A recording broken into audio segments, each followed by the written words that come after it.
Bitcoin mining is a multi-billion-dollar industry that some believe uses as much as 1% of the world's electricity and which secures BTC, the largest cryptocurrency with a market cap in the trillions of dollars and counting. But few people, even in crypto, understand how Bitcoin mining works. The result is crazy claims ranging from all the world's electricity eventually being used up to BTC being controlled by Chinese miners. That's why today we're going to tell you everything you need to know about Bitcoin mining in plain English. By the end of this video, you will basically be an expert on the subject.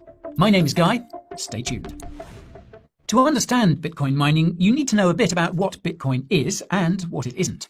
So, Bitcoin consists of two components: Bitcoin, the blockchain, and BTC, the digital asset that's native to this blockchain. There is only one Bitcoin, but there are 21 million BTC coins. More on BTC a little later. First, though, the blockchain. Now, you can think of a blockchain as being analogous to a hard drive on a computer, where each block is a file on the hard drive. Of course, there are a few differences, though. The first is that blockchains are distributed, meaning that these files are kept on multiple computers, not just one. The second difference is that the size of the blocks is relatively small. In Bitcoin's case, one block is just 1 megabyte, and the size of the entire blockchain is only around 630 gigabytes, despite having been around for 15 years. Chances are that the hard drive on your computer, maybe even your phone, has a larger capacity. As some of you will know, Bitcoin's small blockchain is by design. The smaller the blockchain is, the easier it is for more people to store and verify its data. This is done by Bitcoin nodes, which are essentially computers running a software called Bitcoin Core. There are over 20,000 nodes and counting. The third difference between hard drives and blockchains is that each block on the blockchain usually only contains transaction data. In Bitcoin's case, each block only has BTC transactions, and each block can fit around 2,000 transactions. With one block made every 10 minutes, that's 3 transactions per second. This ties into the fourth and most important difference between hard drives and blockchains, and that's that blocks are added sequentially, one block at a time. In addition to transactions, each block also contains a reference to the previous block, creating a link, hence the term blockchain. This, too, is by design. Whereas Bitcoin's small block size is designed to make it more decentralized, i.e. more distributed, the reference to previous blocks is designed to make Bitcoin immutable, i.e. impossible to modify. If someone does try to modify a transaction in a previous block, the other blocks will detect it and reject it. Now, here's where things get interesting. Anyone can submit a BTC transaction on the Bitcoin blockchain, assuming they have BTC. So this begs 3 questions. How do you make sure that new BTC transactions are legit? How are new BTC coins created? And why would anyone bother processing BTC transactions? Well, the answer is mining. In practice, mining involves using computing power to essentially guess a very random number. The computer that guesses the number first earns the right to create a block containing BTC transactions and attach it to the Bitcoin blockchain. By this point, there are so many possibilities of what the random number might be that guessing the answer requires special computers called ASICs that are capable of submitting the literally trillions of guesses required to stand a chance of alighting on the right one. The more ASICs you have submitting these guesses, the greater your chances of making the correct guess first are. Nobody knows how many active ASICs there are, but some estimates put the number in the millions. A Bitcoin mining operation will run at least one Bitcoin node so that they can process BTC transactions correctly. But a single mining operation will use hundreds, sometimes thousands of ASICs, hence why the node count is so low relative to the number of ASICs.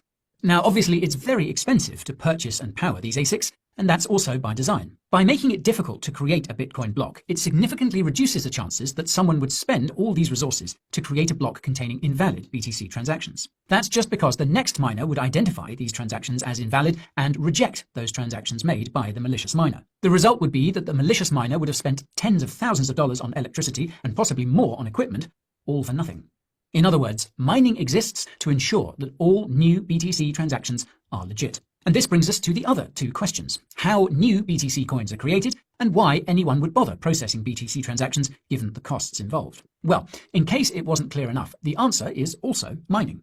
Each new Bitcoin block contains new BTC and transaction fees, which are paid in BTC. As a fun fact, Bitcoin technically does not have a transaction fee. Users tip miners a small amount of BTC so that their transaction gets included in the block faster. Once upon a time, there wasn't much competition to get your transaction into a new block, so there were not many tips. These days, you need to tip big to get in. That's because BTC has enormous value, so Bitcoin block rewards create a big incentive for people to pay for the ASICs and the energy required to correctly guess the random number to earn the right to process new BTC transactions and get the BTC rewards contained in each new Bitcoin block. And by the way, if you're enjoying the video so far, then be sure to smash the like button, subscribe to the channel, and ping that notification bell so you don't miss the next one. Now, this begs a bigger question, and that's what gives BTC such enormous value. The short answer is that it's the only digital currency that nobody can control. This gives BTC value against a backdrop where governments are increasingly seeking to control their currencies, and most other cryptos are highly centralized. The longer answer is BTC's monetary properties, which fit hand in glove with Bitcoin mining. To recap, Bitcoin is a distributed database that consists of blocks containing BTC transactions. Bitcoin miners will guess a very random number to earn the right to create a block of transactions and earn BTC as a reward. In case you missed it, a new Bitcoin block is mined every 10 minutes. As you might have guessed, this too is by design. The 10-minute time limit exists so that BTC's supply grows gradually. Imagine if a new Bitcoin block was mined every second. Lots of new BTC would be issued and sold, which would crash its price. This would disincentivize Bitcoin mining, which would bring the blockchain to a halt and effectively kill it. Bitcoin's 10-minute block time is maintained thanks to something called the difficulty adjustment. As the term suggests, the difficulty adjustment will change the difficulty of the random number Bitcoin miners are trying to guess. The difficulty will adjust depending on how much Bitcoin mining there is. If there's more Bitcoin mining going on, then the difficulty of said mining will increase, and if there's less Bitcoin mining going on, the difficulty of said mining will decrease. Again, the purpose of this is to ensure that the puzzle always takes roughly 10 minutes to solve, so that the 10-minute block time is maintained. It's very clever. And this relates to another clever aspect of Bitcoin, and that's the so-called halving. Every 210,000 blocks, the amount of new BTC awarded in each new block is cut in half. At 10 minutes per block, this works out to around 4 years. When the Bitcoin blockchain launched, the amount of new BTC in each block was 50. In 2012, this was cut in half to 25 BTC. In 2016, it became 12.5 BTC. In 2020, it became 6.25 BTC, and in 2024, it became 3.125 BTC. The next Bitcoin halving is expected to occur sometime in 2028 and will cut the amount of new BTC in each block all the way down to just over 1.5 BTC. These halvings will continue until the last BTC is mined sometime in 2140. More about what happens then using the link in the description. Now, for those who never took an economics course, when you have less supply with the same or more demand, then prices will rise. In BTC's case, cutting its newly issued supply in half every 4 years means it should theoretically double in price every 4 years. With 4 halvings, BTC should be up roughly 16x. In practice though, BTC is up over 1 millionx since it launched in 2009. The short explanation as to why is because the demand for BTC has been growing exponentially, be it for philosophical or speculative reasons. The fact of the matter is that nobody knows what Bitcoin or BTC are worth, hence the volatility. Take note of the wording there, by the way. Recall that Bitcoin is a blockchain and BTC is the digital asset native to that blockchain. Now, BTC's value is somewhat easier to understand. It has monetary properties like gold, except that it's digital. This is a big part of why BTC has gained so much traction. Its narrative is digital gold. However, Bitcoin's value is much more difficult to understand. Remember when I said that Bitcoin blocks only contain BTC transactions? Well, if you've made it this far, then you should know that's not entirely correct. Bitcoin blocks can also contain different kinds of data, including text, audio, and video. As with the BTC transactions, any text, audio, or video added to a Bitcoin block is stored forever, or rather, so long as Bitcoin continues to exist. Now consider that Bitcoin is technically the most secure distributed database on the planet, as it survived 15 years despite constant attacks and attempts at manipulation. How much is something like that worth? Again, the honest answer is nobody knows. What we do know, though, is that very big BTC fees must be paid to miners to have them include text, audio, and/or video files in each block, given how small these blocks are.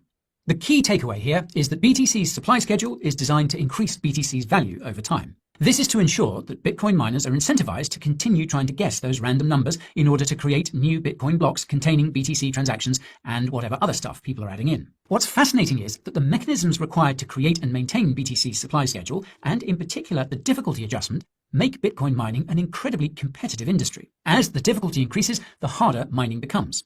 Eventually, only the most efficient miners can mine BTC profitably. By now, you've probably gathered that Bitcoin mining isn't for small fry like you and me.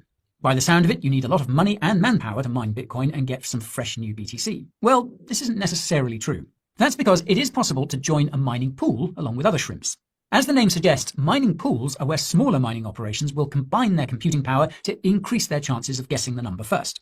If they do, then the BTC contained in the Bitcoin block they create is split among the pool's participants relative to their contribution. Logically, the share of the rewards you receive won't be very big unless you're a bigger fish in the pool, so to speak, but it's better than the alternative. That would be to solo mine, which is no different from gambling in an enormous lottery. That's because the chances of you mining a Bitcoin block on your own are incredibly small. But if you get lucky, all the BTC in the block you make goes to you. Jackpot. This happens occasionally, but it's very rare. Anyway, back to those mining pools. Now, one of the most common criticisms of Bitcoin is that it's centralized because most Bitcoin blocks are being created by a handful of mining pools. This isn't entirely correct because the pools often consist of thousands, sometimes hundreds of thousands, of individual miners. And on the off chance that the mining pool operator decides to do something malicious, like say censor certain BTC transactions, then these individual miners will simply point their computing power to a different pool. This has actually happened before, and you'll know this if you watched our video about how BlackRock and other asset managers are trying to control Bitcoin. More about that down below. Now, I'd be remiss if I didn't touch on the other kinds of Bitcoin mining services, such as cloud mining. Now, cloud mining is one of many so-called third-party Bitcoin mining services, and most of them are scams. You can tell because they'll promise to give you some insane return on your money via Bitcoin mining. As a rule of thumb, if it sounds too good to be true, it probably is, specifically if it's related to Bitcoin mining. By now, it should be pretty clear that Bitcoin mining is expensive and complicated to the extent that only the most efficient and well-managed operations are profitable. If you think you've found one that's willing to share that kind of wealth with plebs like us, I'm afraid you're sorely mistaken. Thankfully, though, there's much more to the world of mining than Bitcoin. There are dozens of other cryptocurrencies you can mine, and some of them can be mined without any specialized computers. Even though many of these are low quality, the fact that the crypto market is entering its bull phase means that most of them will probably rally. We'll leave a link to a few resources down below if you're interested. Alternatively, you can just speculate on the coins being mined, as most people do. And if that's your style, then be sure to check out the Coin Bureau deals page, because it's got trading fee discounts of up to 70% and sign-up bonuses of up to $100,000 that will help maximize your profits regardless of which crypto you pick. You can take advantage of these deals before they run out by using the link down below. Now, before I wrap things up, I want to address the elephant in the room, and that's all the energy that's being used to mine Bitcoin. As I noted in the introduction, as much as 1% of the world's energy may be being used for Bitcoin mining. The caveat, though, is that estimates vary significantly, with some being as low as 0.1%. If BTC's price continues to rise, then so will the number of Bitcoin miners. This will result in even more energy being used for Bitcoin mining. As we've learned, this increase in mining will cause Bitcoin's difficulty to increase, which will further increase the amount of energy being used for mining. At first glance, it really does look like Bitcoin mining could keep growing to the point that it starts to use a substantial percentage of the world's power supply. Upon closer inspection, however, you realize that Bitcoin miners are incentivized to find the cheapest forms of energy possible in order to maximize profits. Most of the time, this means using energy that would otherwise be wasted, like flared gas. Sometimes it means using very dirty energy, like coal. But since we're talking about the future, let's think about the future. Which energy source will be cheapest in the coming years? Well, the answer is likely renewables, specifically nuclear. This is precisely why we've seen big tech giants like Microsoft and Google recently purchase nuclear power plants. They need massive amounts of energy to power their advanced AI data centers, and they've done the maths and realized that the cheapest long-term option is to create their own nuclear power sources. As I also noted in the introduction, Bitcoin is a multi-billion-dollar industry. That means it has big players of its own, namely publicly traded Bitcoin mining companies. Lo and behold, many of them have been acquiring their own energy sources too. Marathon Digital buying a wind farm is one of many examples. And I'll quickly note that unlike technologies like AI, and indeed society in general, Bitcoin miners don't need a constant power supply and can run on intermittent and unreliable energy sources like wind, because ASICs can be turned on and off whenever it makes sense to do so. But, well, that's a topic for another time and for another video. Anyways, when you combine the fact that all Bitcoin miners always use the cheapest available power source, that renewables are the cheapest sources of power, that more and more Bitcoin miners are using their own power sources, well, you realize that all the concerns around Bitcoin's energy use are completely unjustified. Not only that, but it's easy to forget that the power capacity of the planet is literally growing every single day. With the advancements we're seeing in the energy sector across the board, the question we should ask is not what will happen when Bitcoin mining uses up all the world's power and kills the planet. No, the question we should in fact ask is what happens when energy becomes so abundant that it costs next to nothing to mine Bitcoin. Come to think of it, we'll know we're near BTC's top when people start asking that question, because it will mean that all the FUD is gone and everyone is feeling FOMO instead. But that's also a topic for another time and another video. And if this video has piqued your curiosity, then why not check out our recent one on what will happen once the last BTC is mined? That's right here. Let us know your thoughts on Bitcoin mining in the comments and whether you've participated in it yourself at any point. Thank you for watching. Drop us a like if you enjoyed the video, subscribe if you want to learn more about Bitcoin and crypto more broadly, and I'll see you again soon. And this is from Coin Bureau. I follow them. They're really good with a lot of different kinds of education about crypto. So Stop that share. I didn't see the chat. Where is this video? Oh, I'm gonna put the link here and show you guys where it's at. Yeah, I know it's a lot of info, but he really talked so much about Bitcoin and cryptocurrency and the history of it, where it's going. It just really honed in on so many different things. I loved it. Yeah, that's what I was looking for, Heidi. I want to explain it, but that was like all the things. So I'm going to be posting that in the uh-oh, am I? Thank you. Um, let me see. Is that better? Am I good? Um, so I'm going to be posting that in our digital freedom group.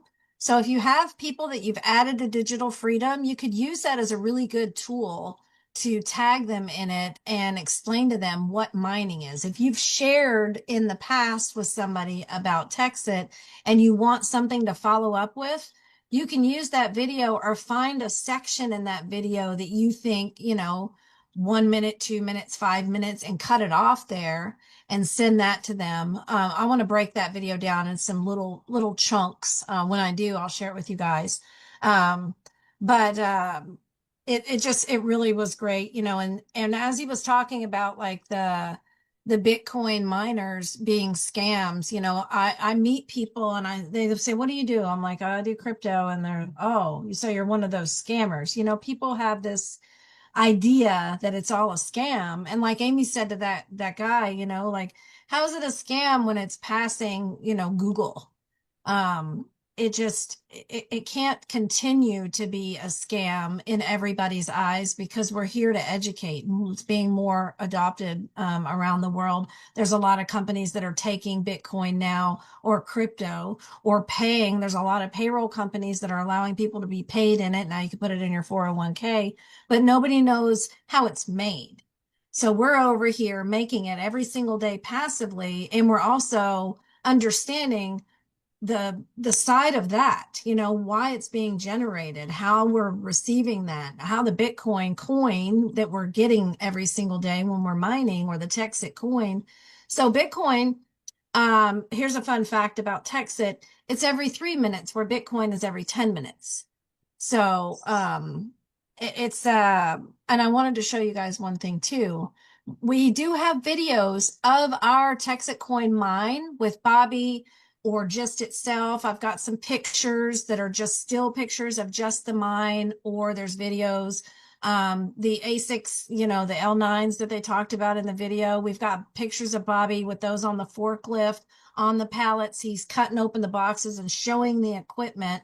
So it really hones it in. And then on the bit harvest for the Bitcoin miner, I've got several videos that show people doing the tours. Now they've got a couple different mines for the bit harvest, mining farms, I guess if you want to call them. And there's, glass room. Only one person has the fingerprint, to get in there. But they do tours, and then they have it enclosed in glass so people can see on the outside. But I'll share my screen real quick and just show you guys a little bit of that. And if you guys want this information and you're in in that opportunity, just put it in the chat, and or look in the chat. I'm gonna put it in the chat. And here's just kind of scan through this one here. But for our Bitcoin miners, we're not buying hash power like we are with Texit, where Bobby has the mine, he buys the equipment, and we buy the hash power, the energy that pushes it along on the line to create the rewards. We get this like Jan has in his hands there, and we're buying a USB bit booster, which increases the reward power for the mining power. So this technology that they've come up with, it's patent pending for this device, and it won Blockchain Project of the Year at the Dubai Expo. So they've had several Binance Smart Chain. There's a Binance exchange, like a crypto bank, and then they're the number 4 or number 5 now. Bitcoin crypto in the world. They've interviewed them several times about their technology, and it's a little bit different than what we're doing with Texit, but in the end, it's still a daily reward based off the blockchain rewards at the end of the day. So we get that once a day. So it's a little bit different, but the same. Did you guys have any questions?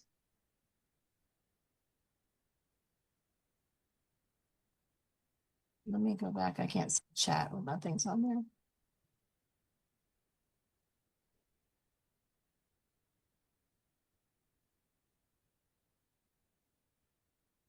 Okay, no questions. Okay. So I'm going to post those in there. If you guys do come up with any questions or you want some help, editing out a video that I just showed there, just check in the chat or let me know that you want some help with that, and I'll give you guys either my tools to use. And then this is something else. We have Canva for anybody that's doing your own type of graphics, or you're trying to make videos and slides and stuff for your stories. I have a team Canva account, and if you guys want to participate in that, you can. You just pay your monthly share of it, and then you would have access to my pro account. So you'd be able to access all the tools and not just the free tools. So if anybody wants that, let me know and I'll get you signed up for it. All right. Thanks, Kate. And for everybody that's in Texit, if you sign into your account and the numbers are off, just know that they did website maintenance last night. Bobby said it broke. It's being fixed. But all the numbers are not correct. So it is being worked on. And Bobby did say, I believe not last week, but the week before, that he had hired somebody on to create a new website and kind of integrate some of the things. Because if you go to the Texit Mine TXC with our join link, you have to go into the menu to go to texit.org, which is another really great website. There's videos over there, like it's, but it's kind of hidden. So I like to direct people when I send them my link. I say at the bottom, there is a learn more button.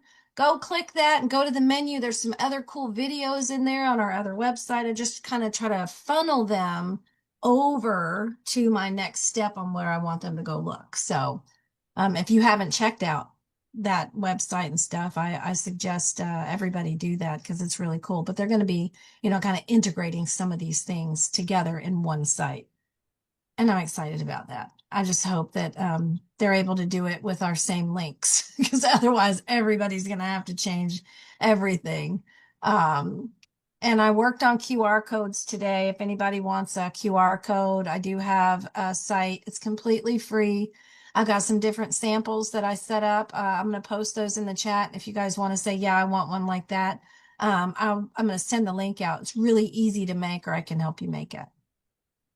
I want to put a big QR code on my back window in my car and get some magnets done. And then for this show or the events that are coming up that we're going to be doing, they have all the different banners and stuff. So I've been looking at different things, poker chips. I just asked my friend, because she's the one, she does a lot of marketing. I said, hey, do you have poker chips that you can get done? And she said, how many and when do you need them in hand? Like a couple hundred, but they're like poker chips with your QR code in the center of it and text it. And, it's cooler than a business card. People would actually put that in their pocket, like it looks like money. It's just fun. And so there's a couple different designs with like the lines on the sides or not. I was pricing them out and it was I think the cheapest I found was 25 cents. But you had to get more, but some people have 20% off right now. I don't know. I looked on Etsy. There's a place called something, blah, blah, blah, Alibaba. It's a China site. And I looked there and, but I don't know. Cause I want to make sure that I have them in hand when I get to the festival. But I thought those would be really cool. You could put those anywhere. People will pick it up. Is this money? So I just thought that was cool. And tomorrow let me check the time. There's a meeting with Mike Healy and Bobby, and I don't remember who else. But they're going to be talking about Texit. Let me look. Terry and Mike Healy, which they're always on. They're on a lot of our videos in our funnel and stuff. Bobby wants to break down why he believes that Texit price is potentially upwards of 2,000. So invite your friends. It's not just a Texit call. The link is just scroll up a little bit in the Texit chat. It's up above. Yes, and that is Tuesday at 3 p.m. Eastern. And then tomorrow night I'll be in Ocala with Mandy and them and Mitchell. So I'm really excited for that. I linked up in Telegram with some people here in my area that are probably about a 35, 40-minute drive. And then one's about 45 minutes or so from me, and they're already set up and they're expanding because they're growing. So I'm hoping to link up with them and have them, come do some in my area as well. So exciting. Oh, you can just go into the Telegram chat and put in your area and say, is there any local events? And people from all over are looking for somebody to do an event with. And then, we got the brand kits working on getting the best pricing for the banners and things like that to set up. You don't have to have a whole bunch.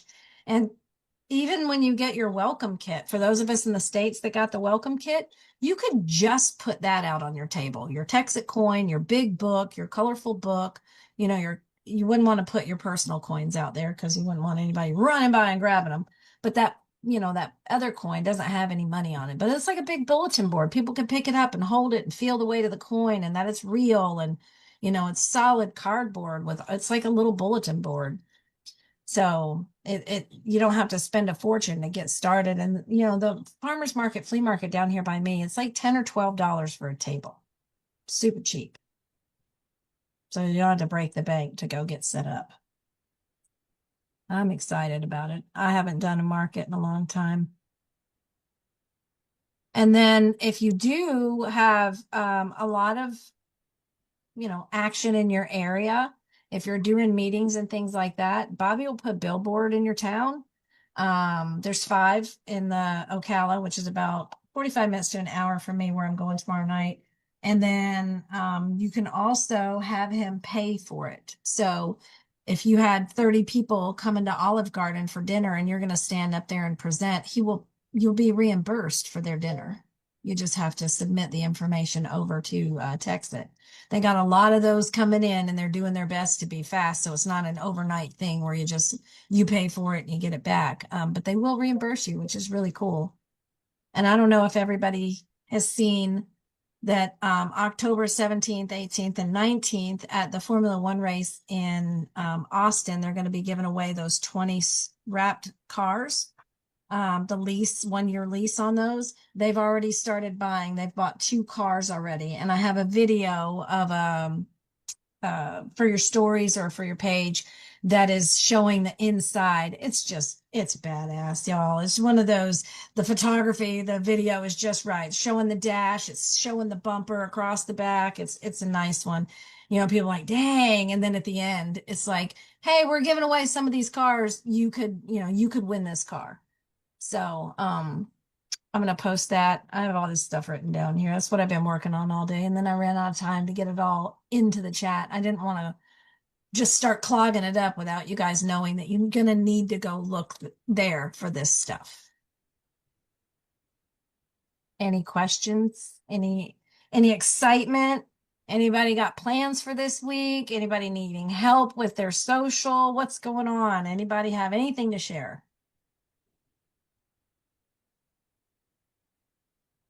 I know, Morgan. I'm so excited.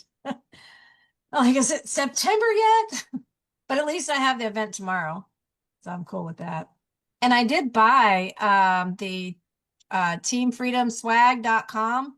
I bought that a while back, but I never got to do the designs for the stuff yet. So we do have some people in the community. There's a chat. There's a whole section in the Telegram of people that have been making things, QR codes for business cards and jewelry and beer koozies and there's all kinds of things in there. So you can go in there and look at people's designs as well. I think Kathy and I might do the Delaware County Fair. That's in Ohio. And that's why I was asking. I think their booths are probably all sold out, but if I call over there, I don't know if you're just allowed to walk around and talk to people. What do you think of that, Val? Oh, that would be awesome, because you can approach people then, kind of like you're getting signatures for something, like you could just walk around and chat. I don't know if they do that though. I think you have to be assigned like at the fairs, Yeah, because that's so kind of like you know where soliciting, you're right? They at. might like arrest me or Yeah, something. yeah. That's something you got to go do in the parking lot. Putting, see, you can put poker chip. You can't put that under somebody's windshield wiper. Yeah. There's a Texas coin. But but there's some really cool business cards that people have created. There's a business card in that brand kit, the link that I put in the chat a little while ago. There's a created business card in there. Okay. We're designing our own, like the tablecloth that Amy has. We're Right. designing for our table, but we want to incorporate team freedom with it, so putting some things in there like that.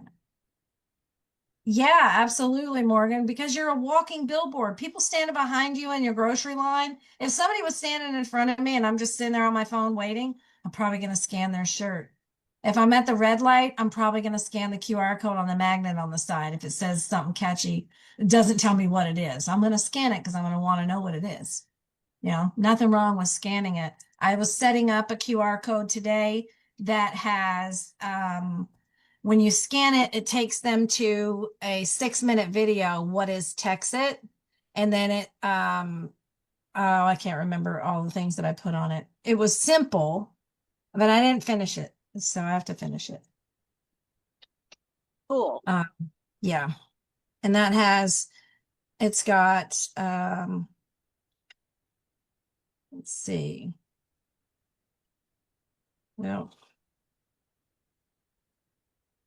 I put the 6-minute video on there. And if you don't know, if you put a thing out and just say, hey, did you want to watch a 6-minute video? It's the one that's on your funnel. Okay, hang on. It signed me out. It's probably not going to show me Do you the. think Path to 16 is a good video?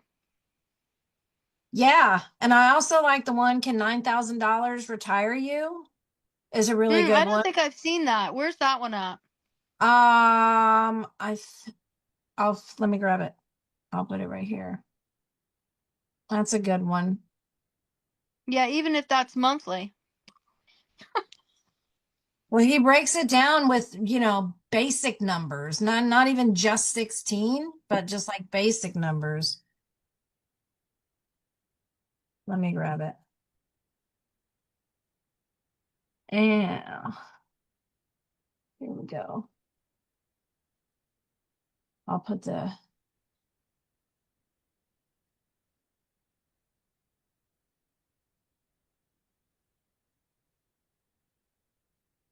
here you go. There's another one that's really good for follow-up that has uh, kind of urgency in it, like talking about, how this isn't going to be around for forever. Let me grab that one too. Hmm. You guys are still on here, but you disappeared.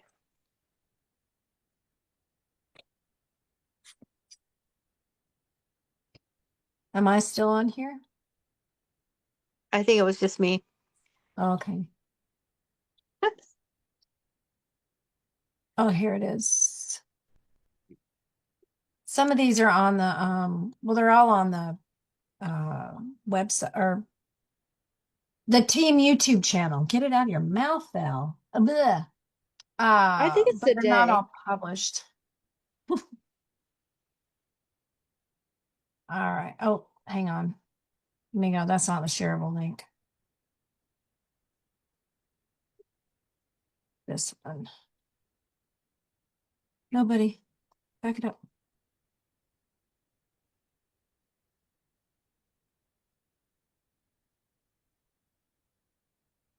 There's that one. And that one I put as don't miss this. The Texas coin opportunity is slipping away fast. So you can send that to somebody. Let's see. I know what the problem is. I don't have my glasses on. Oh man. There we go. Like, okay, so I did meet Texit in 6 minutes at the top. And then it has my QR code, the scan there. Oh, it disappeared. Ugh. Well, when I finish it, I'll share it with you. I thought it was pretty cool because it's like a funnel from the QR code that also includes the link to my funnel. So it's a short little video. My logo pops up while the page is loading, and they get it from the QR code. And I just put the Texit logo in the middle of it, and I made it red and blue. So it was cool. Is anybody making their own stuff? Anybody done any QR codes or business cards or anything? Not yet. Okay. Are they on top? They're not on top of my head. I felt up there, Jack. I had them. Oh man. I don't know. They're probably over there. I don't know where they're at. I have 3 pair and they'll all end up on my nightstand. I'll take them off for a minute to do something because I have computer glasses, I have driving glasses. Sometimes I don't wear any glasses. It just depends on what I'm doing. Okay. Well, I thank everybody for your time tonight. We've got a lot of things in the pipeline coming this week. We've got these 2 digital freedom. Let's get digital Tuesday and Thursday. You got Bobby's calls Tuesday and Thursday. Wednesday night, Thomas Dubois. But he's 10:30, so I know he's super late for some of you guys, but some of you on the West Coast, that's cool. Monday night, tomorrow night, we have the call with Carl Wilt, and there's always something new from last week that Carl touches on the Monday night calls. So it's a really good meeting to invite your people to. So if they already know about crypto and you're not trying to share Crypto 101, I would definitely invite them there or share that as a replay. If somebody said, yeah, I'd love to, can you give me the replay? And you don't, I like to send my funnel, but I do like to send the most current video that somebody asks me for. And then if you guys, I saw the other day, I just want to touch on this and I'll let you go because I'm a kid. This is all the things that have been rattling in my head. Mimi had asked if there was anybody that wanted to share their follow-up or their responses. And, when you're trying to touch base and follow back up with somebody. And I know that sometimes that is what makes people stand still, is not wanting to feel like you're being pushy or salesy or pestering somebody. Just remember, this is a blessing. And the worst thing that can happen is they just leave you on red. But at least you reach out and try. Do the follow-up. Just say, hey, I'm just stopping by to say hi, wondering if you had any questions, or have you seen the new news on tech?